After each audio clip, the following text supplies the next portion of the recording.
এবার কালকে যখন আলোচনা শুরু হওয়ার আগেই নিজেদের মধ্যে এমনি একটা আলোচনা গল্প হচ্ছে, তখন বেনু আসেওনি, বেনু ডাকেওনি। হঠাৎ করে এই গুলাম মিশে বলছে যে ফরমার কংগ্রেস প্রেসিডেন্ট আর ফরমার লোকসভার কংগ্রেস দলের নেতা। আরো বলছে হি হ্যাজ টেন্ডার্ড হিজ রেজিগনেশন। কিন্তু আমি তো রেজিগনেশন দিয়েছি খার্গে সাহেবকে, অ্যাকসেপ্ট করবে কি না করবে সেটা খার্গে সাহেবের প্রশ্ন নাম্বার ওয়ান। অ্যাকসেপ্ট করার পর আমাকে একটা ইন্টিমেশন করে জানানো দরকার, এটা কার্সির মধ্যে পড়ে, ভদ্রতার মধ্যে পড়ে, সেটা 2। 3, খার্গে সাহেব আমাকে বলেছিল যে তোমার সঙ্গে আলোচনায় বসবো, দিল্লি এসে আলোচনায় বসবো, আমি সেই জন্য অপেক্ষা করেছি। আমি তার মাঝখানে খার্গে সাহেবের সাথে দেখা হয়নি, কারণ পার্লামেন্ট চলছে। একদিন সোনিয়া গান্ধীর সঙ্গে দেখা পেয়েছিলাম, রাহুল গান্ধীর সঙ্গে অ্যাপয়েন্টমেন্ট চেয়েছি, এখন দেখা হয়নি, কারণ সবাই পার্লামেন্টে ব্যস্ত। এইরকম জায়গায় আমি দাঁড়িয়ে আছি, দাঁড়িয়ে কালকে আমি গেছি না গেছি। হঠাৎ করে এই কথা শুনে বুঝলাম যে আমাকে তাহলে বাদ দেওয়াই হয়েছে। কিছু বুঝে ওঠার আগে প্রদেশ কংগ্রেসের তিনি আজ প্রাক্তন। সোমবার দিল্লির বৈঠকের পর মঙ্গলবার অবশেষে মুখ খুললেন অধীর রঞ্জন চৌধুরী।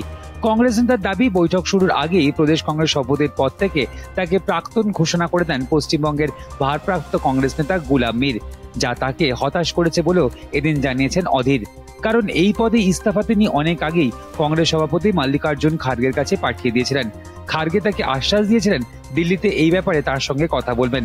যদিও অধীর চৌধুরী জানান, সংসদ চলার কারণে এই সফরে তার সঙ্গে কংগ্রেস সভাপতির দেখা হয়নি, এমনকি রাহুল গান্ধীর সাক্ষাৎ চেয়েও তিনি পাননি।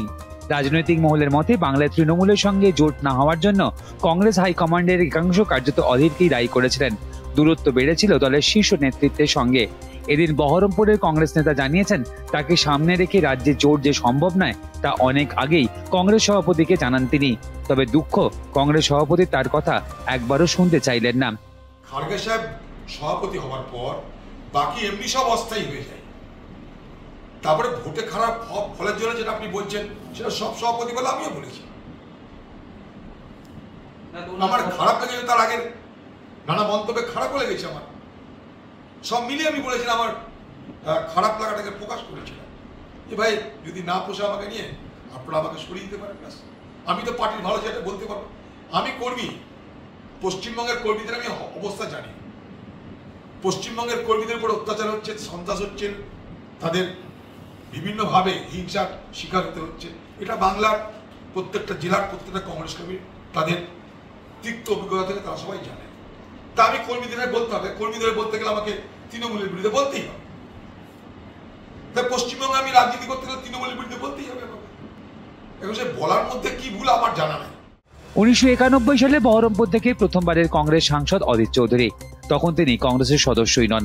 1996 সালে রাজ্য বিধানসভায় কংগ্রেসের বিধায়ক। এরপর বহরমপুর এবং অধীর, এই নামটা যেন সমার্থক ছিল এতদিন। 2024 সালের লোকসভা ভোটে বহরমপুরে বদলে গিয়েছে ভোটের ফল। তবে রাজনৈতিক মহলের দাবি, প্রদেশ কংগ্রেসের সভাপতি পদে অধীরের প্রাক্তন হওয়ার ঘটনা তার রাজনৈতিক জীবনের মতনই নজিরবিহীন হয়ে রইল।